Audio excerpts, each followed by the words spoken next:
निरपुटे हैं, अपने ही घर में आज संग में हुए बैठे हैं, बहते हुए इन आंसुओं में सवाल लिपटे बैठे हैं।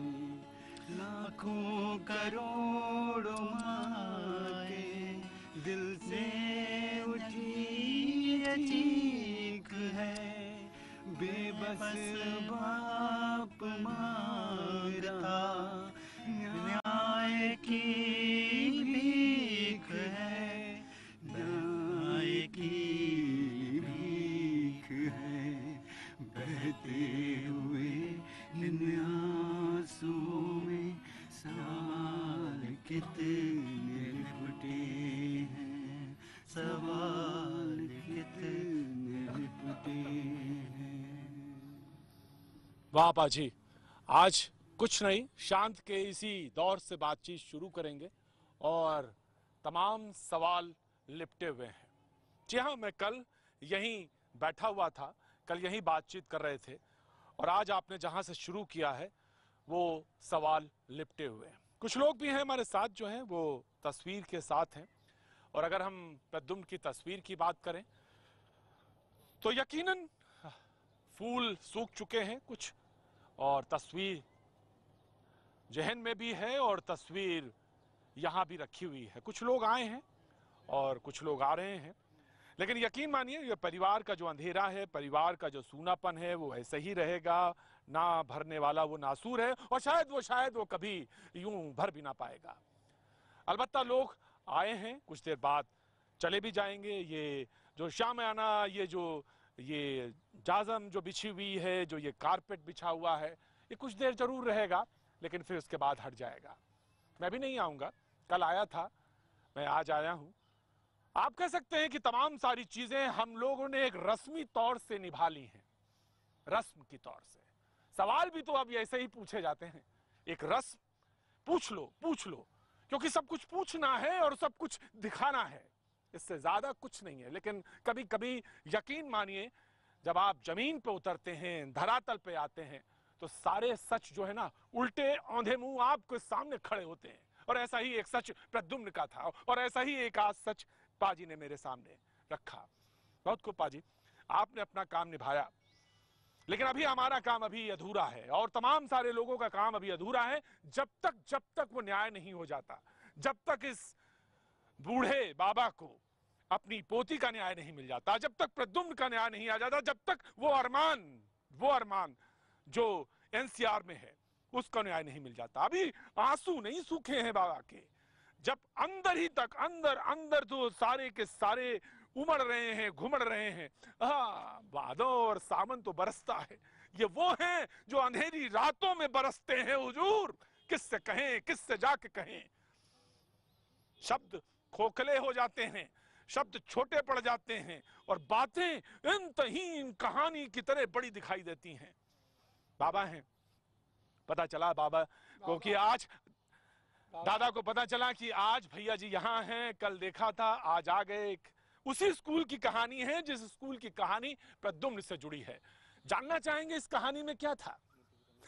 आपको यकीन नहीं होता, कहानी आप बहुत चाव से सुनते हैं, तो चलिए साहब इस कहानी को सुन लीजिए। दादा, क्या हुआ था? मेरी पोती रियाल इंटरनेशनल स्कूल, इसी स्कूल में 31 के स्कूल में पढ़ती थी। नर्सरी से लेके तीसरी क्लास में हो गई थी। 8 साल की थी। 9 मई 2016 को वो सवेरे उसकी मम्मी ने उसको बस में बैठाया, कंडक्टर नहीं था। 9 तारीख 2 से सवा 2, 2:30 बजे के बीच में जब बस आई, जो बस रोजाना रूटीन की तरह अपने मार्ग से आती थी और वहाँ उसको बच्चे को उतारती, वहाँ टी पॉइंट था, उस बच्चे को हम ले लेते थे। उस दिन काल हमारे ऊपर आ गया और बच्चे का जो ड्राइवर था बस का, वो दूसरे रूट से बस को घुमा के ले आया। ड्राइवर जो था वो ट्रांसपोर्ट इंचार्ज था। चलो, उस बस में 2 टीचरें थी, एक मैडम बदवा और एक थी और टीचर जिसका नाम मेरे को ध्यान नहीं है। कोई फर्क नहीं पड़ता। वो हुआ क्या जब बच्चों को उतार दिया? उस बस को कंडक्टर ना होने के वजह से उस मैडम ने बच्चे को वहीं उतार दिया और वो सड़क क्रॉस नहीं कराई।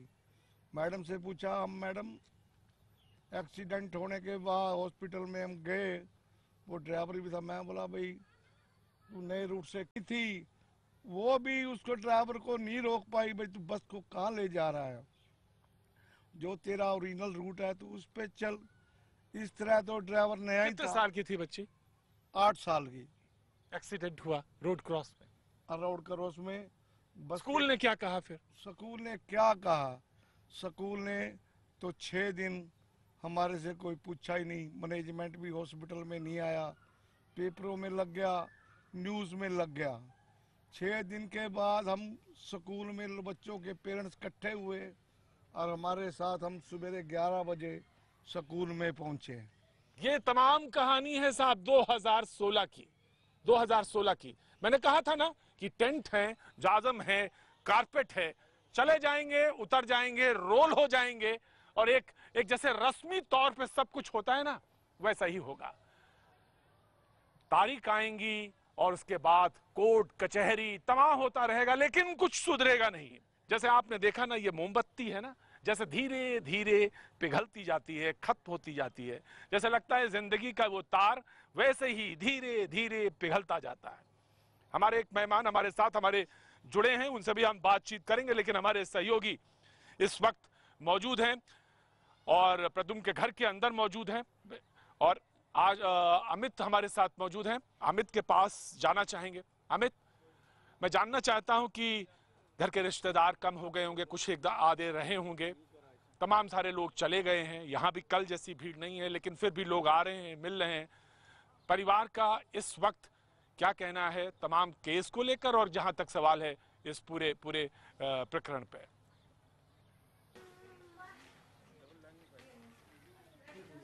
जी प्रतीक, बिल्कुल जैसा आपने शुरुआत की इस पूरे कार्यक्रम की कि जो जख्म है ठाकुर परिवार का वो कभी जा नहीं सकता, कभी मिट नहीं सकता, वो प्रद्युम्न को कभी भुला नहीं सकते। हिंदू जो हमारा जो संस्कार है उसके मुताबिक जो एक प्रोसेस होता है, जो रीति रिवाज होता है, पूजा अर्चना प्रद्युम्न को भुलाने के, वो लगातार चल रहा है एक दूसरे कमरे में। अब तो दूसरे कमरे का मैं हाल आपको दिखाना चाहूँगा। यहाँ पर इस वक्त प्रद्युम्न की माँ की तबीयत जो है वो खराब हो गई है, वो लगातार यहाँ पर बैठी हुई है, उन्हें खिलाने की कोशिश की जा रही है, लेकिन वो जूस पिलाने की कोशिश की जा रही है, लेकिन फिलहाल जो है वो आप देख सकते हैं वो काफ़ी वो वैसी स्थिति में नहीं है प्रतीक कि वो बात कर पाए। इस वक्त हमारे साथ यहाँ पर मौजूद हैं जो प्रद्युम्न की जो दादी हैं, वो इस वक्त मौजूद हैं। साल में कभी कभार मिल पाता था प्रद्युम्न इनसे, जब प्रद्युम्न अपने गाँव जाता था तब मिल पाता था। दादी, शुक्रवार से आज मंगलवार हो गया, अब मैं ज़्यादा कुछ नहीं, प्रद्युम्न की माँ की तबीयत कैसी है? ये उसकी माँ की तबीयत ठीक नहीं है, वो बहुत कमज़ोर हो गई है। कितनी लड़ेगी, लड़ रही है अपने आप से, वो अपने बच्चे के लिए जूझी हुई है।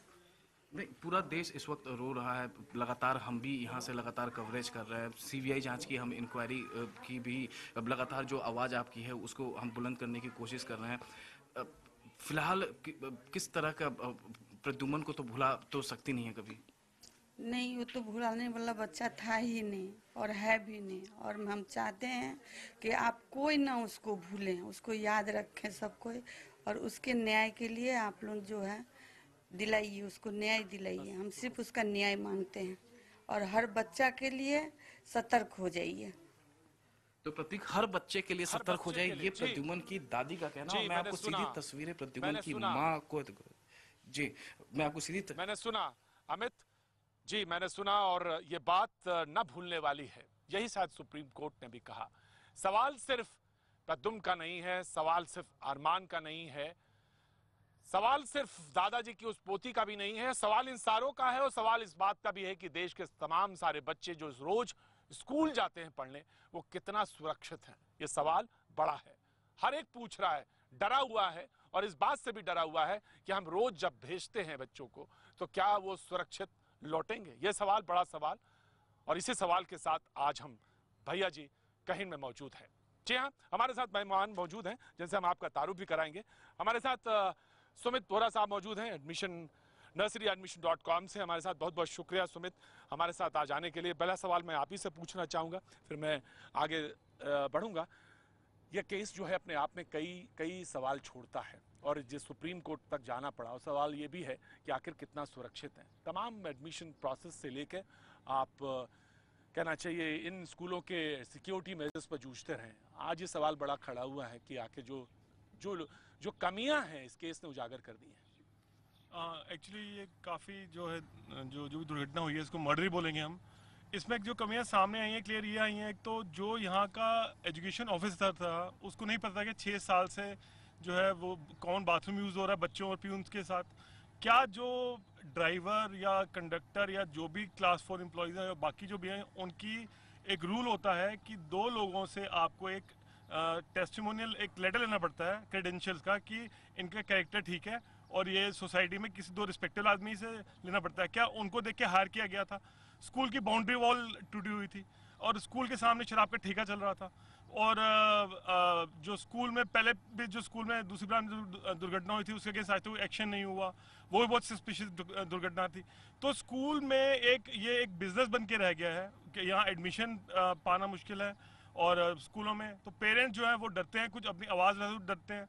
अगर वो आवाज़ उठाते भी हैं तो स्कूल उसकी आवाज़ को दबा देता है। और जो वहाँ के एजुकेशन ऑफिसर हैं जिनकी ड्यूटी है, ये एजुकेशन एक स्टेट सब्जेक्ट है, यहाँ पे हरियाणा के एजुकेशन ऑफिसर को जी उनको रिजाइन कर देना चाहिए।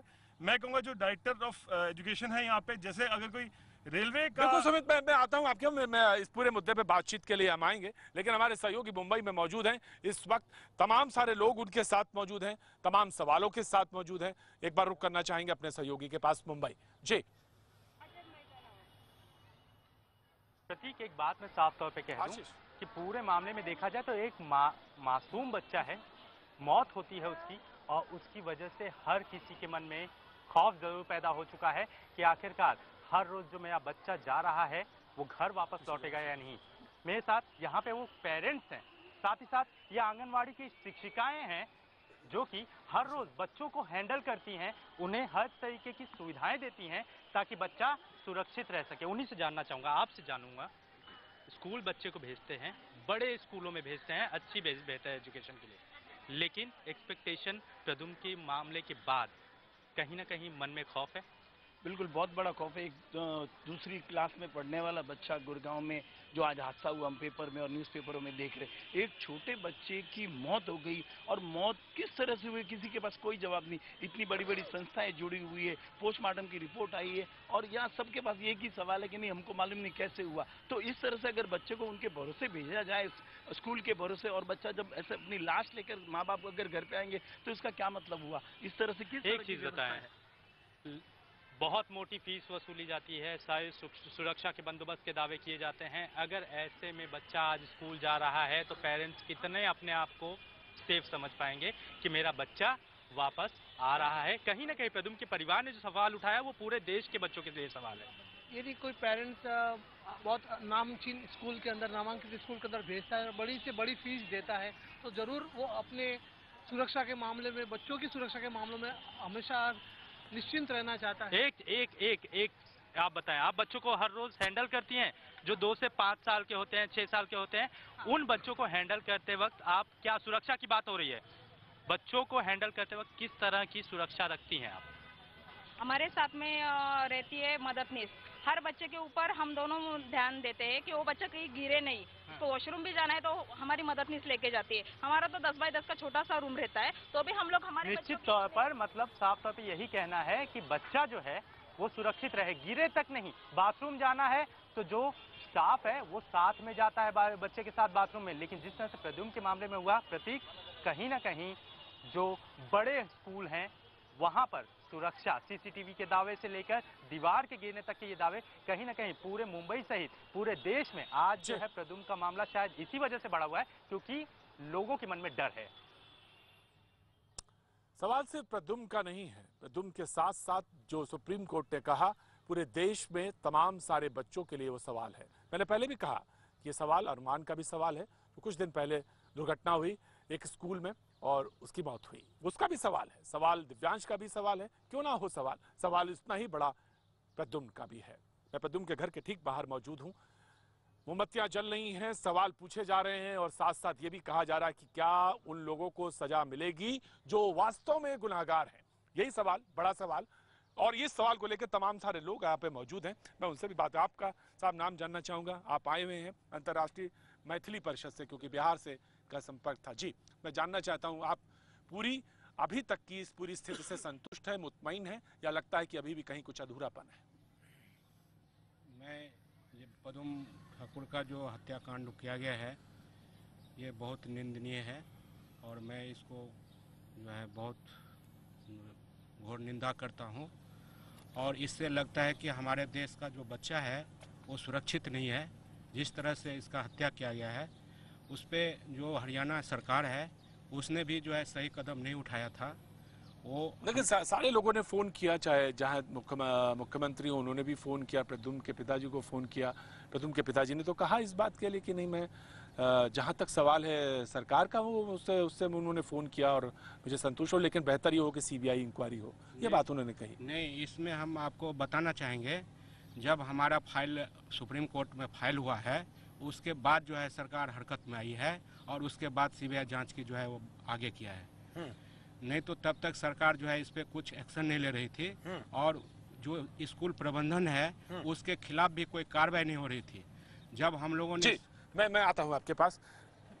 बैठे हैं, बहुत देर से चिंतित हैं, कुछ सवाल भी उमड़ रहे होंगे, घुमड़ रहे होंगे और बहुत कुछ नहीं कहना चाहते क्योंकि कोई शब्द नहीं। बस न्याय मिले, बस न्यायालय पे भरोसा है, कोई शक नहीं।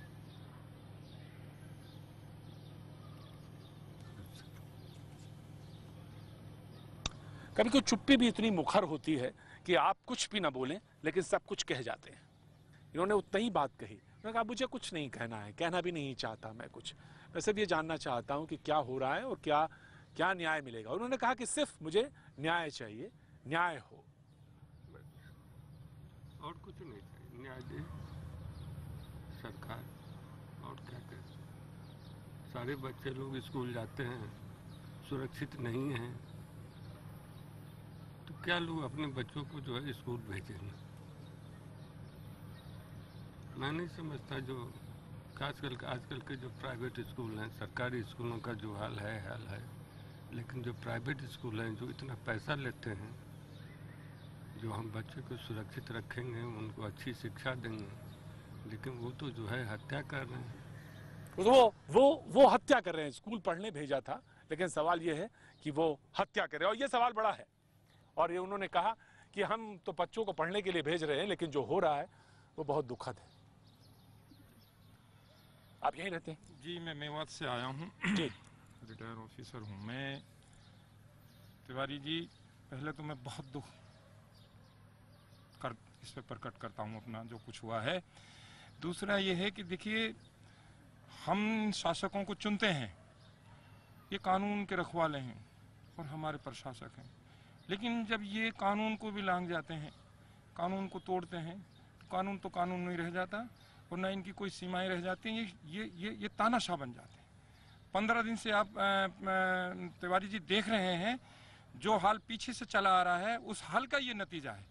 अगर वहाँ भी सख्ती बरती जाती, वहाँ 15 दिन तक इन्होंने इतना साथ दिया है उस राम रहीम का कि आपको डिटेल से बताने की ज़रूरत नहीं है, आप सब कुछ उस दिन से देख रहे हैं जितना उसका साथ दिया है। अगर वहाँ भी नहायत ऑनेस्ट आदमी अगर सेशन जज ना होता तो आज वो सलाखों के और जेल में नहीं होता और राम रहीम की। उसके बाद भी उसको 14-15 दिन तक साथ दिया है। 10 दिन तक अब प्रशासन क्या करे, ऑफिसर क्या करें? ये तो बेचारे गुलाम हैं, ये तो आदेश की पालना करना है इन्होंने तो, और यहाँ भी आदेश की पालना करना है। तो ये लोग जो है इस तरह से यानी भूल जाते हैं, अपनी ख्वाहिशों की पैरवी करते हैं। बड़े अरमानों से इस सरकारों को ऊपर से नीचे तक बनाया था, लेकिन ये सरकार भी दोनों अपनी ख्वाहिशों की पैरवी कर रहे हैं। शिकागो से एक शब्द नहीं बोले हमारे प्राइम मिनिस्टर इसके बारे में। इस बात का दुख है कि आपको कि प्रधानमंत्री नहीं बोले हैं। हाँ। इस बात का दुख है आपको कि आपने बड़ी ख्वाहिशों के साथ इस दोनों सरकारों को बनाया था। वो आपके कहना चाहिए कि मुताबिक नहीं नजर आ रही है। बिल्कुल नजर और आपको ये लग रहा है कि न्याय हो रहा है या नहीं हो रहा है, ये भी आपको। ये तो न्याय नहीं कर रहे, कोर्ट न्याय जरूर करेंगे। कोर्ट पे भरोसा है, कोर्ट पे भरोसा है। चलिए बिल्कुल मैं आऊंगा आपके पास, आऊंगा बिल्कुल, ऑफ कोर्स मैं आऊंगा आपके पास और बातचीत के सिलसिले को जारी रखूंगा। प्रियंका राणा हमारे पास सामाजिक कार्यकर्ता हमारे साथ मौजूद है, उनसे भी एक आखिरी जाते जाते मैं एक चीज अब पूछना चाहता हूँ, ब्रेक पे जाऊँ उससे पहले। ये लगता है कि रोशनी अभी जिंदा है और आशा है, जैसा इन्होंने कहा कि नहीं, कानून पे भरोसा है। सिस्टम में बहुत कमियां हैं प्रतीक जी, और सिस्टम में इतनी कमियां हैं कि इंक्वायरी होती नहीं है। आप ये देखिए, स्कूल मैनेजमेंट का आज मैं स्टेटमेंट पढ़ रही थी, उन्होंने बोला है कि ट्रांसपोर्ट डिपार्टमेंट हमारे अंडर में नहीं आता है। ट्रांसपोर्ट डिपार्टमेंट हम कॉन्ट्रैक्टर के पास, कॉन्ट्रैक्टर से कॉन्ट्रैक्ट बेसिस पे हम लोग लेते हैं। तो आप बच्चे को जब फी लेते हैं तब तो आप सब कुछ आपकी रिस्पॉन्सिबिलिटी होती है, लेकिन जब आप बच्चे को ट्रांसपोर्ट कुछ मिस हैपनिंग हो जाती है तो आप किसी भी चीज़ की रिस्पॉन्सिबिलिटी नहीं लेते हैं।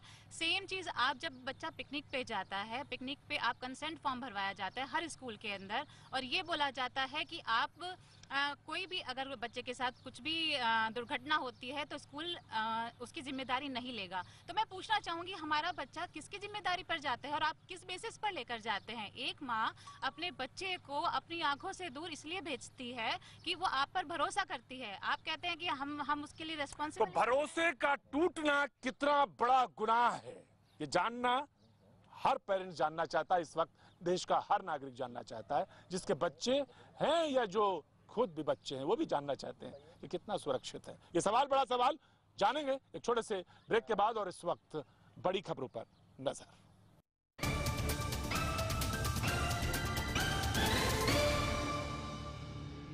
इन आंसुओं में सवाल कितने लिपटे हैं, अपने ही घर में आज सहमे हुए बैठे हैं, बहते हुए इन आंसुओं में सवाल कितने लिपटे हैं।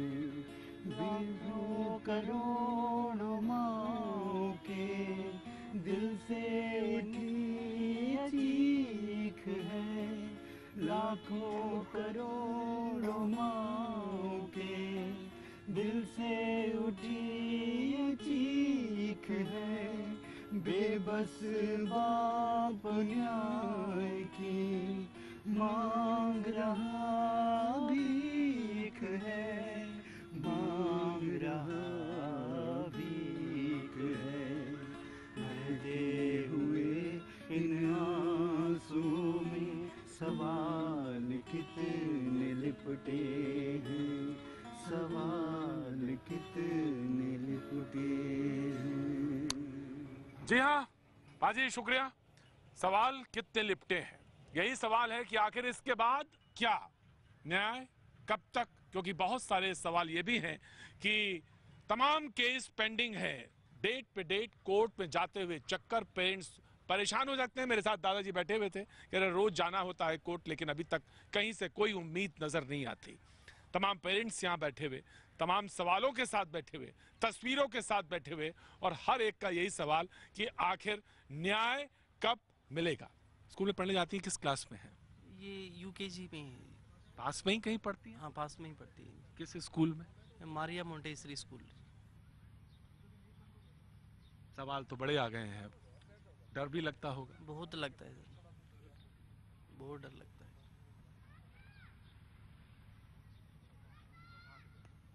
पास में पड़ोस में ही रहते हैं? पड़ोस में ही रहते हैं। कितने बच्चे हैं आपके? एक ही बेटी है। चलिए साहब, एक बेटी है, केजी में पढ़ती है, सवाल बहुत हैं, पिता हैं, लिहाजा ऑफिस से जब फुर्सत मिली तो पड़ोस में यह हादसा हुआ था, लिहाजा गमजदा परिवार के साथ फिर आ गए और यहाँ पर मौजूद हैं। तमाम सारे लोग, तमाम सारे परिवार फोटो के साथ। पिता बैठे हैं, दादा थे, दादा के पास फोटो थी, पिता के पास है। याद तो नहीं जाएगी, मुझे मालूम है ये सवाल भी बेईमानी है, लेकिन न्याय के लिए तो अभी भी उम्मीद है, या वो भी सूख गई है? जो आप अब न्याय की बात कर रहे हो, ये हमने आज से 1.25 साल पहले मांगा था, और अगर उस वक्त ये फैसला आ गया होता तो आज ये बच्चे के साथ ऐसा ना होता। हमने भी यही बोला था कि जो स्कूल अपनी गाइडलाइन सुप्रीम कोर्ट की, सरकार की फॉलो नहीं कर रहा है तो स्कूल को बंद कर दो। इंक्वायरी हुई, सब कुछ आया, बता दिया गया कि ये स्कूल तो CBSE से एफिलिएटेड ही नहीं है, तो बोर्ड की कोई जिम्मेदारी नहीं बनती है। ये कहा गया CBSE से एफिलिएटेड नहीं है? लेटर है हमारे पास CBSE का। रायन स्कूल में मेरी बेटी सेक्टर 31 ब्रांच में पढ़ती थी, उन्होंने बोला कि हमारे पास इसका कोई रिकॉर्ड ही नहीं है, तो ये स्कूल एफिलिएटेड ही नहीं है CBSE से। क्या नाम था उसका, नौनिहाल का, उस बच्ची का? जिया। हमने फिर कोशिश करी, जब स्कूल एफिलिएटेड ही नहीं है तो उसको बंद करवा दो, बच्चों को कहीं और शिफ्ट करवाओ। हमने सरकार को भी बोला, PM ऑफिस में भी कंप्लेन करी, CM ऑफिस में भी करी, कुछ नहीं। ये सरकार का ही तो स्कूल है, क्या एक्शन लेगी सरकार? 1.5 साल हुए। इनका कहना है कि अगर रिया किस वक्त सचेत हो गए होते, चेत गए होते, तो शायद कहीं तमाम सारे वो सवाल जिनको लेकर आज आप यहाँ पे खड़े हैं, मौजूद हैं, उनका हल भी निकाल लिया होता। अशोक जी हमारे साथ मौजूद हैं। अशोक जी, न्याय की एक लंबी प्रक्रिया आप लड़ते रहे, देखते रहे, मौजूद है हमारे साथ। 1.5 साल पहले वो हादसा हुआ, बच्ची खो गई, इसी स्कूल का मसला था, नहीं हुआ कुछ, कह दिया स्कूल ने कि वो CBSE से एफिलिएटेड नहीं है, तमाम कानूनी दांव पेच बता दिए। आज ये स्थिति है कि फोटो लेके आए हैं, पता चला कि शायद कहीं ना कहीं उसके साथ भी न्याय हो जाए। प्रतीक जी, ऐसी दुख की घड़ी में तो समझ में भी नहीं आता क्या कहें। और हमारे देश में जो दुर्भाग्य है वो ये है कि पीड़ित व्यक्ति या पीड़ित परिवार को न्याय जो है वो कब मिलता है, कहाँ मिलता है या नहीं मिलता, ये हमेशा एक सवाल बना रहता है। अभी आप देखिए, देवांश वाले मैटर के अंदर शुरू से पिता और परिवार कह रहे हैं कि हमें CBI की इंक्वायरी दीजिए, नहीं दी गई। कोर्ट गए, कोर्ट ने कहा कि साहब चार्जशीट फाइल हो जाएगी, उसके बाद आप आना। अब चार्जशीट फाइल हो गई, सिर्फ 5 लोगों के ऊपर जो है 304A का सिंपल सा ऑफेंस लगा के केस चालू कर दिया, उसमें भी 8-8 महीने की डेट लग रही है। उसके बाद फिर अब हाई कोर्ट में गए हैं कि भाई देखिए आप इस CBI की इंक्वायरी दीजिए, 302 ऐड करिए इसके अंदर। अब हाई कोर्ट ने नोटिस किया, वो भी कई महीनों के बाद सुनवाई होगी। अब ये जो सारा सिलसिला है उससे एक तरीके से पूरे सिस्टम यही मैं आज अरमान के माता पिता से बात हो रही थी, ये भी वही कह रहे थे कि साहब मुझे तो लगता है इतनी लंबी कानूनी प्रक्रिया हो जाती है, समझ में ही नहीं आता, फास्ट ट्रैक कोर्ट्स क्यों नहीं हो सकते? आप देखिए ना, जब मतलब घटना घटती है तो आदमी कितना अकेला हो जाता है। इधर सरकार पे भरोसा नहीं है कि सरकार हमें न्याय देगी, पुलिस पे भरोसा नहीं कि पुलिस हमें न्याय देगा, अदालत पे भरोसा नहीं तो अदालत हमें न्याय देगा, तो आदमी करेगा क्या, सोचता ही रह जाता है। और मैं समझता हूँ कि बड़े दुख की बात है। और बहुत कभी कभी केसेस के अंदर होता है बड़ी लंबी लड़ाई, कोई 20 साल लड़ता है, 30 साल लड़ता है, उसके बाद कभी किसी को न्याय सिस्टम में मिलता है। इसीलिए अब ये मांग कर रहे हैं, इनका परिवार मांग कर रहा है कि CBI की इंक्वायरी दीजिए। मैं मौजूद हैं, सामाजिक कार्यकर्ता भी मौजूद हैं, सुमित भी हमारे साथ मौजूद हैं। एडमिशन के लिए तमाम सारी प्रोसेस करते रहते हैं आप, लेकिन एडमिशन हो जाए एक बार, उसके बाद ये स्थिति खड़ी हो जाए तो इससे अच्छा तो घर में ही बैठे बच्चा है। एग्जैक्टली, इससे अच्छा बच्चा घर से बैठे। आज की दुविधा ये है कि इस इंसिडेंट के बाद हर पेरेंट, चाहे वो किसी वर्ग का हो, upper class, lower middle class, middle class, हर पेरेंट परेशान है कि हम बच्चे को स्कूल भेजें ना भेजें। और जिन पेरेंट्स ने अभी एडमिशन की प्रक्रिया काफ़ी शहरों में चल रही है, दिल्ली के आसपास, वो एडमिशन करा लिया, वो घबरा रहे हैं कि हम जाके, यही डिस्कशन चल रहा है कि बोले कि सिक्योरिटी लैप्सेस क्या है स्कूल के, चेक करें सिक्योरिटी कितनी है कितनी नहीं है। इस वक्त स्कूल को बहुत ज़्यादा पेरेंट्स की सहानुभूति करनी चाहिए, सबको आइडेंटिटी कार्ड दे देनी चाहिए, जो भी पेरेंट चाहता है, पेरेंट्स की जो डिमांड है वो पूरी करनी चाहिए। पेरेंट्स इस वक्त सारे पेरेंट्स कंफ्यूज हैं, चाहे वो कितने ही इन्फ्लुएंशियल हैं, कितने रिच हैं, या फिर कितने सिंपल हैं, या कितनी फैमिली के हैं। हर पेरेंट को एक ही कॉमन टेंशन है कि हम बच्चे को भेजें तो किसकी गारंटी में भेजें। स्कूल आपसे अंडरटेकिंग ले, कई स्कूल में अंडरटेकिंग ले रही कि हमारी रिस्पॉन्सिबिलिटी है ही नहीं, पहले ले ली, कोई स्कूल में कुछ भी होता है। जब बच्चा स्कूल में बोर्ड करता है बस के लिए और जब तक घर पे नहीं पहुंचता, तब तक स्कूल की रिस्पॉन्सिबिलिटी है। दूसरी बात यह है कि अगर स्कूल में जो CCTV कैमरा लगा भी दिए गए हैं, वो आप सिर्फ कॉरिडोर में लगा दिया, आपने मेन एंट्रेंस लगा दिया। स्कूल में सीसीटीवी कैमरा होने चाहिए हर जगह पे, हर कोर्ट में, स्कूल के हर कोने पे उसकी लाइव स्ट्रीमिंग होनी चाहिए, जो पेरेंट किसी मोमेंट पे भी अपने कंप्यूटर देख सके कि इस वक्त किस स्कूल के पोर्शन में क्या हो रहा है। ये तो एक पहलू है, लेकिन एक माँ बाप का एक पहलू ये भी है, जिसका सवाल जिसको कि मैं उठा रहा था, बार बार पूछ रहे थे कुछ लोग परिवार के यहाँ पे, कि आखिर बच्चा और अपनी माँ से ही सवाल पूछ ले। आप तो माँ हैं, मैं आपसे जानना चाहता हूँ, ये आप सामाजिक कार्यकर्ता हैं लेकिन माँ भी हैं, और वो बड़ा रोल है, एक बड़ा अहम रोल है। तो कल को कोई सवाल खड़ा हो जाए कि भाई कैसे, कहाँ स्कूल में जाएं, कैसे जाएं? सवाल तो अब देना पड़ेगा, और सरकार को भी देना चाहिए, सिस्टम को भी देना चाहिए। सिस्टम टोटली कोई जवाब देने का करता ही नहीं है बात। वो कह देते हैं कि नहीं इसने किया है, उसने किया है, तो अब जवाब देना पड़ेगा। मेरी बेटी अगर मुझसे कहती है कि मम्मी मुझे स्कूल नहीं जाना है, तो मैं क्या करूँगी? मुझे ये इसका जवाब चाहिए सरकार से और सिस्टम से कि अगर बच्चा मना करता है, ये सब देख करके, आज दुर्घटना होती है, सिस्टम जाग जाता है, कहता है कि या दिखावा करता है जागने का कि हम ये कर देंगे, हम वो कर देंगे, लेकिन थोड़े दिन बाद सब कुछ वैसा ही हो जाता है जैसे पहले था। तो हम अपने बच्चे को लेकर कहाँ जाएंगे? माँ के लिए और पूरे देश के लिए अब एक सोचने का विषय है कि अब हम जागेंगे, इस सिस्टम को बदलेंगे या नहीं बदलेंगे। बड़ा सवाल ये कि सिस्टम बदलेंगे या नहीं। एक नौजवान हमारे साथ मौजूद हैं, आप यहीं रहते हैं? हाँ जी, भोंसी से हूँ मैं। भोंसी से, ये बगल का जो गांव है भोंसी, यहीं पे। तो ये सारा सब कुछ तो आपने देखा? हाँ जी। आपका गांव तो सबसे नजदीक गांव, आपके बच्चे भी पढ़ने आते होंगे यहाँ पे? हमारे भाई जाते हैं खुद। इसको लेकर जब से ये हुआ है, प्रद्युमन की हत्या हुई, उससे सारे गाँव में बच्चे, बड़े बूढ़े, माता पिता सब इस चीज़ को टेंशन में है कि बच्चों की सेफ्टी के लिए अब स्कूल क्या कर रहा है। प्रद्युमन को इंसाफ के लिए प्रशासन अब तक लेट क्यों हो रहा है? इसकी सीबीआई जांच भी होनी चाहिए, जिससे जो अपराधी हैं, जो भी केस जैसे भी बन रहा है, ये इसको गांव के लोग कहते हैं कि इस पूरे मामले में गांव के लोग खड़े हुए। ये एक पहलू था, सुनहरा पहलू था, गांव के लोग खड़े हो गए। उन्होंने कहा नहीं भाई, न्याय होना चाहिए, और न्याय होना से वहाँ न्याय होता दिखे भी, लिहाजा गांव के सारे लोग खड़े हुए, और उसमें लाठीचार्ज में कुछ लोग घायल भी हुए। हमारे कुछ भाइयों के हाथ में लगी भी है फ्रैक्चर, पाँव में भी लगी, यहाँ तक कि बच्चे आराम से बैठे थे, जो दुकानों के अंदर बैठे थे, उनके अंदर भी जाकर लाठी चार्ज करके बोला कि शॉपों को बंद कर दो।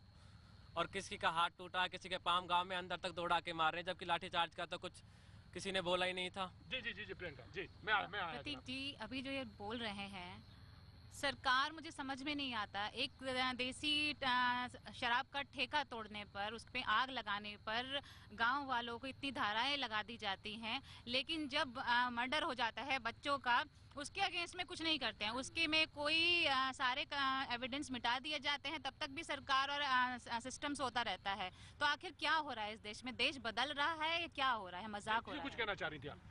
देखिए, जो प्रद्युमन के हैं आरोपी, उसको तो सजा मिलनी सुप्रीम कोर्ट देगी, बट रायन स्कूल जैसा वेल एस्टेब्लिश स्कूल, उसका कोई जिम्मेदारी नहीं बनता। पेरेंट्स को फ़ोन कर भी पूछे कि, और उल्टा जिम्मेदारी तोड़ के बोलते हैं कि आपका बच्चा गिर गया है, ब्लीडिंग हो रही है, आप आर्टमिस पहुंच जाओ, बट उसकी कोई जिम्मेदारी नहीं बनती उसको साथ देने का। अभी तक फ़ोन नहीं आया। मैं अभी उसकी मदर से मिल कर आई हूँ, एक बार भी फ़ोन स्कूल से नहीं आया। आखिर सिस्टम क्या चल रहा है? जी, सवाल यही सवाल था जिसको लेकर यहाँ पे तमाम सारे लोग मौजूद थे। जी, मैं आया। जी, कुछ कहना चाह रहे थे आप? सर, हमें अंधा को क्या चाहिए? 2 आँख चाहिए। एक आँख तो फोड़ दिए जालिमों ने, पर उस आँख में से खून जो निकल रहा है उसे तो बंद कर दीजिए। आंसू तो जीवन भर नहीं सूखना। तो इसलिए हमें न्याय चाहिए, इसके अलावा कुछ नहीं चाहिए। और मुझे जो ये सिस्टम है उस पर से भरोसा उठ रहा है। यदि थोड़ा सा भरोसा है तो सीबीआई पर है। सरकार अपनी तरफ से अपने हिसाब से काम कर रही है, पुलिस अपना काम कर रही है। आपको लगता है सीबीआई ही एकमात्र रास्ता, एक ही मात्र विकल्प है? अब तक जो कुछ दिख रहा है उसमें सीबीआई एकमात्र विकल्प है, जो हमारे उस खून को पोंछ सके। आंसू तो निकलेंगे जी। सीबीआई इंक्वायरी, ये एक बात जो कल भी हम सुन रहे थे, यहाँ पे तमाम सारे लोग बैठे हुए कह रहे थे, आज भी जो कुछ लोग मिलने आए हैं, इनसे कोई किसी का कोई रिश्ता नहीं है। दूर से कोई नहीं, पता चला कि कोई कहीं से आया, कोई कहीं से आया, और यहाँ पे आके इसलिए मौजूद हैं क्योंकि उनको लगता है कि ये जो लड़ाई है वो न्याय की लड़ाई है, और इससे जुड़ना चाहिए। जुड़ना इसलिए चाहिए क्योंकि समाज के सामने इस समय सबसे बड़ा सवाल ये है कि क्या हमारे बच्चे, हमारा भविष्य सुरक्षित है।